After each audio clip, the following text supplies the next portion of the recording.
o te toe whatarwhatu sa moe nei vaenga o le afiafi.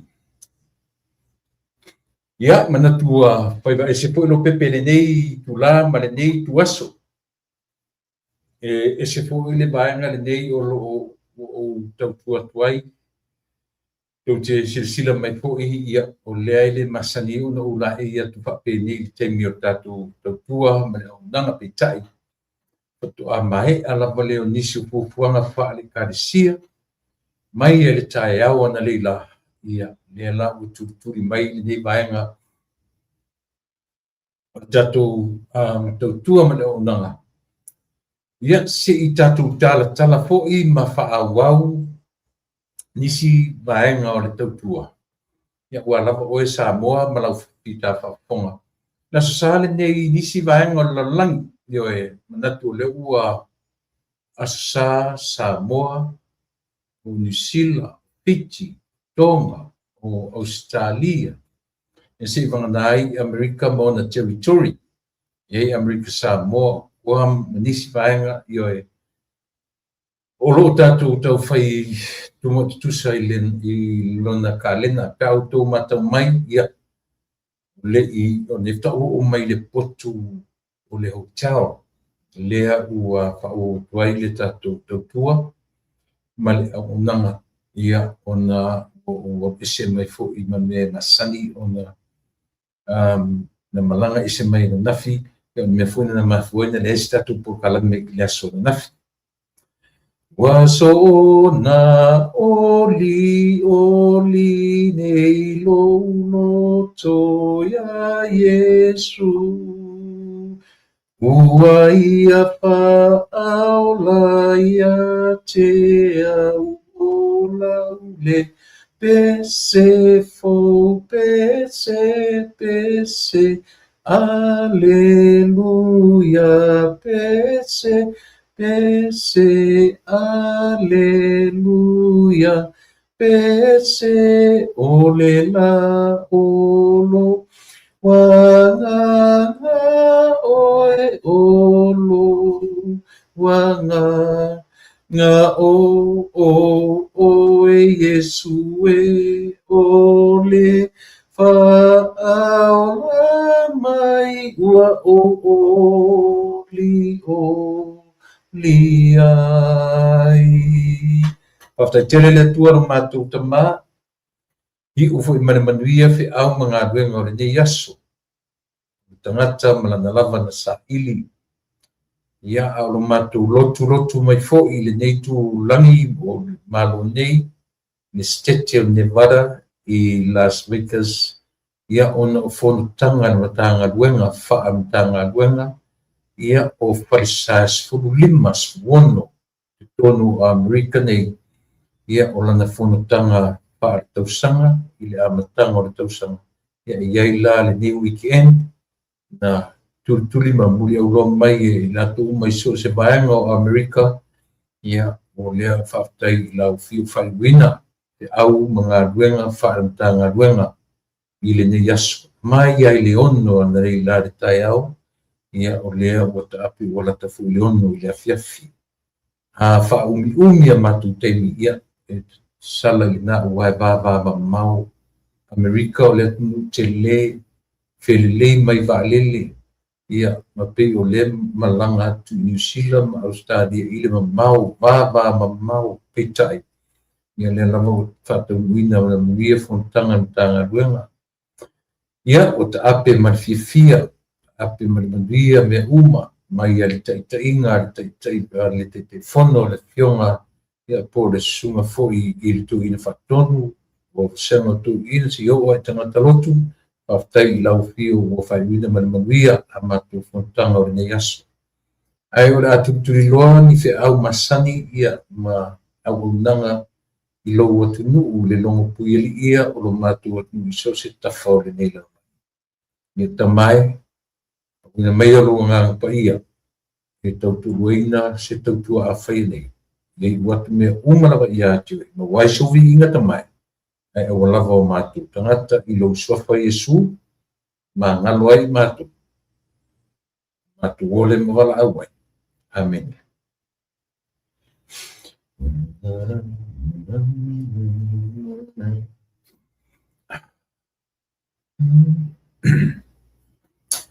na pio no fai atu io se taimi ia ona ngai mai fu leo le tatu a na masani ia po le tofa ia mo fanua tu pa I matira Saint Living io ola pa anga masani my partner in crime ia se taimi mo mua ia salo po le tau le tula e fia tasi fia mato ia le la tali tu la fitu taro la fitu ia onga tune in mai lola ia leo tatu paanga leo uman abi ile link ia pa wawo tele fo ile maungasu ia mo ia leo aso sale nisi baingo lola ia au pio le mele ia tatu pio le fa ilo ngaso pa yeso walu fa solo ato anyway Paftai le tua mai a au mga benga o ni yaso io ia pi as ia ona mane io le fai si rolo mabu tu no potu ia te tu fusi wa tasi fu ni yaso si mane ia le po mane ia tala le sto ia le fai fatsol me le yaso mi sol le yaso ile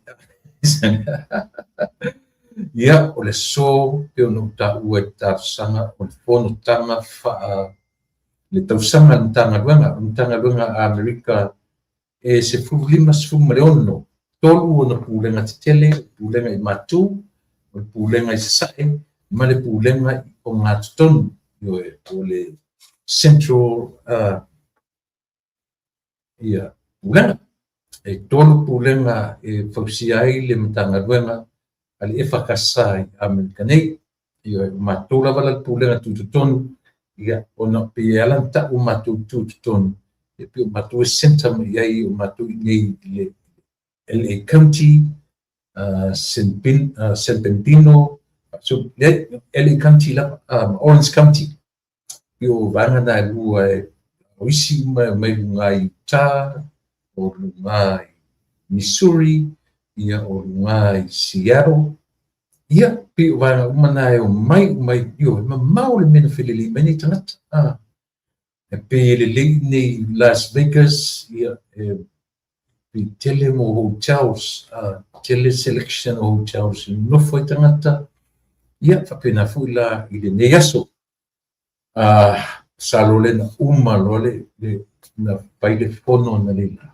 ia failo male matu io le metawai ia ona su erole mal meora le intia la to le lau sawe nei I le mai ele vai ai o mata menta die metanga mai o fuani na o fuati o le fusa pesia tu mata ngau ta tu por kala me e wa sau ni tu ta ele swim off ia e me no le situra le situa tula ia pio le mena ia se le o tia ia se le swim to asuia na nei po le ma po kala if to asuia lo mai le na matutu o le potura o tal mai le ono o le lima io a fo le lima ia e tane te la titi ale ono o to nuwa go I le farsa I le me o tino I le matu fontanga ia ona a pe ma nei pero me fascina to mata ona le matu po kala me le la mai le ono le taia na mata il po kala me le au ba fu le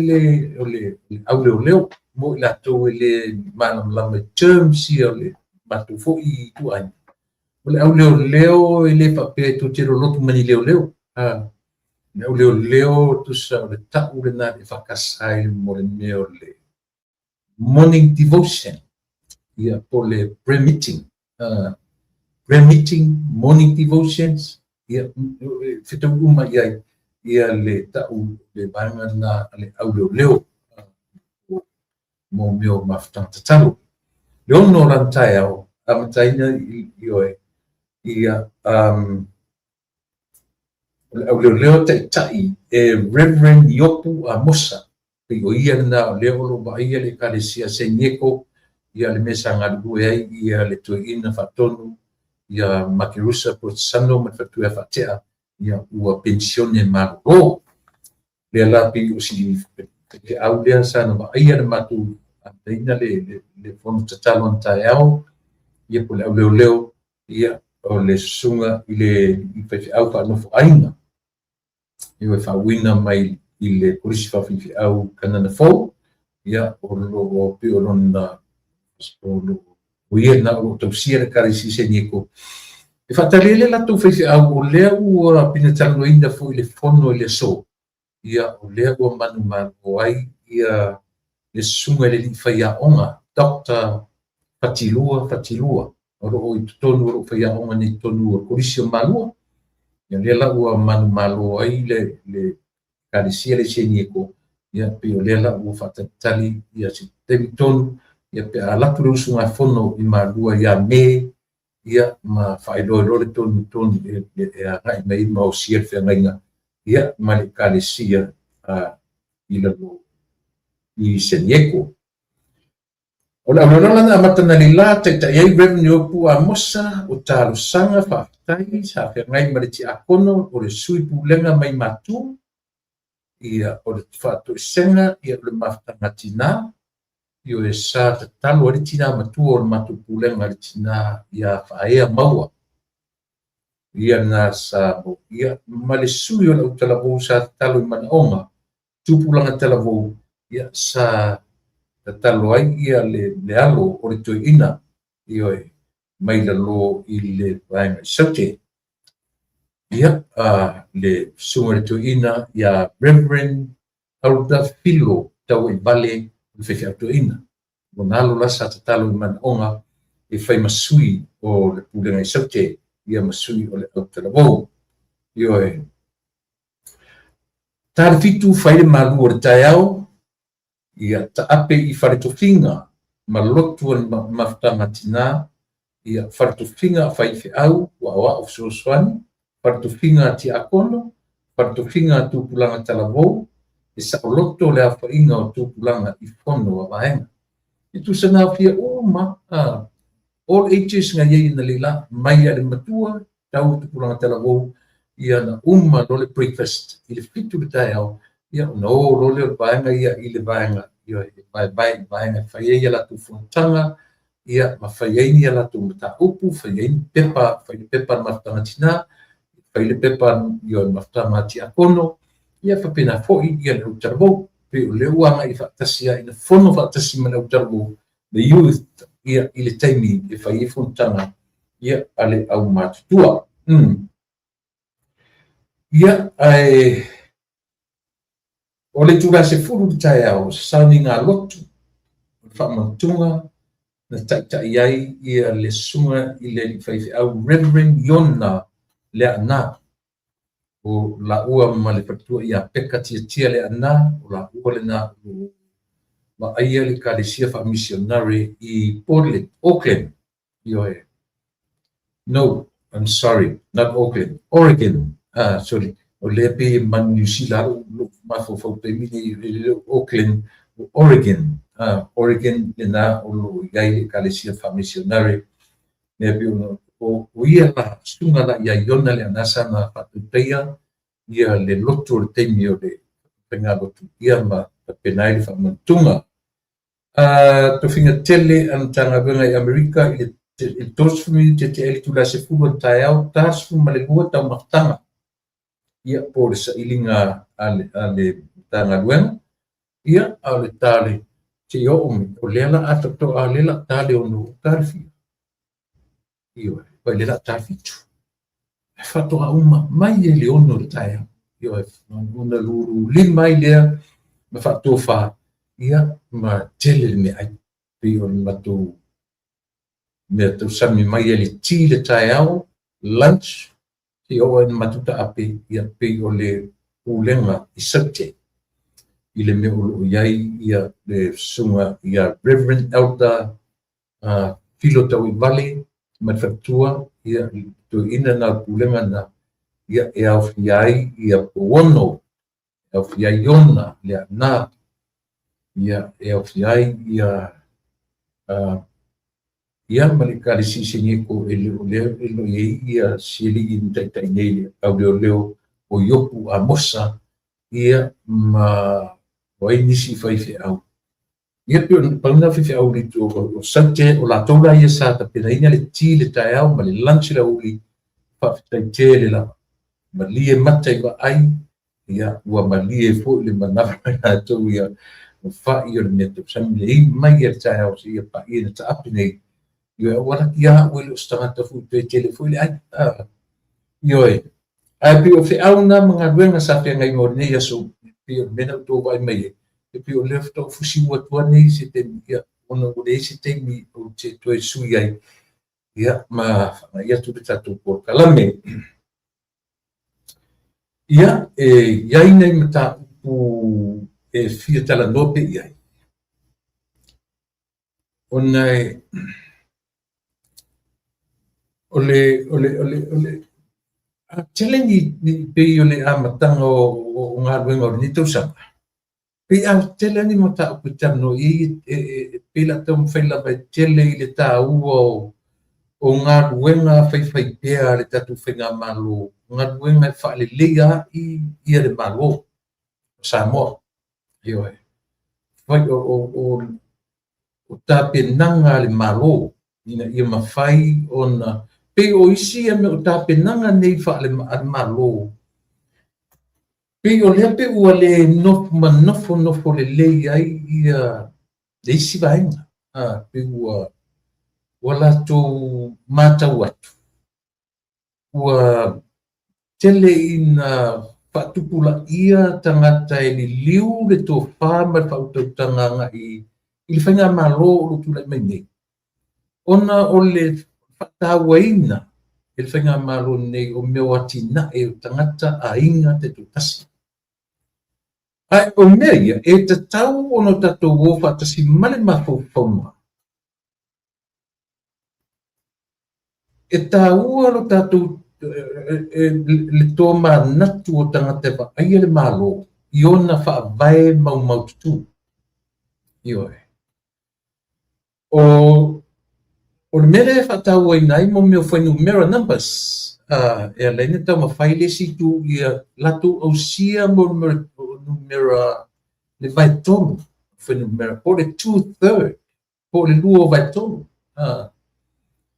Ina ia tau mawhai po le hale nau ta inga ia suia ni mo ni tulafon. Le nau ta inga na le tau whai mo meo numbers. Le wha moe maua lunga no. Ia mawhai na sui ni mea e leo longo le lei ba ai. E leo ngata ngō fie le ba ai lo tele. Ioe. Si taimi o luma ia o na safuri o pa anga mati taratala no atu. Ia se I o lepe o le fruta baba ia. E se po I isi headlines ia mai leo o le sasani ni Samoa. Ale ama ia isi headlines fa le manuia le headlines mai le mo meu witnesses for ia mai I fale alili. Leo a mai observer ile sosa. Today is their Sunday. Today is Sunday. You're back home in Samoa. Au le lava e felele mai ia tala le observer. Ia le ia tatu tu ia observer ia fai pelo na le mafofau. Ale la mai ne ua pe ua whaatonu wina. Nisi o mori mau e la lafi. Ia pio mena si tatou si pima nei tai au le somafua. E manino alo ia mai ai. Ia se whaitaunga ata mai ma se whaitaunga tate fia whaitau iai. I ma se whaitaunga tate mauti noa lama. I moi. Pa maun petai. Mea o mele observer. Ia ua matua I le ua toia ina ale ese se tatou wina. No leo whape mai I mori mau, ua whape atu mori mau, nisi I mori mau. E awole apia mai I tonu al whawha masino. Ai wela la. Pi o le whamtalanga tele bawe na mamana mo fie, ai si u tatou toe whisiringia mo leso atai au. Toa maua sa uteimi o te whaalongo le lei ai I fia fui. I tangata fui en tutua I lunga pai ala tuta. I le whilo inga tu epa ma le lato vaenga pa pai ale whaputua ai min I lea fo. ale HRPP na o jole lela molesi sanga tele si o yo o le sunga ia sapu sunga le wa ia ngalman mana molesi sanga tele leva ona mafilo i ngola po kalami 5, 6, 7 years ago lifta mafilo ia lena lila ia mafilo ali ia sumsi mo talofa sanga tele no sunga le wa ia ole na tai o leo na e mau mai ia le tatu maftanga o le so io le na wa tau le fale ai wa e fa malu masui ia wa sisile mani ia ola e fono ai no so ia ona o le tau fetu lor tatu teni ia ma wani ava noa e tala no nai le tele o mata o le yaso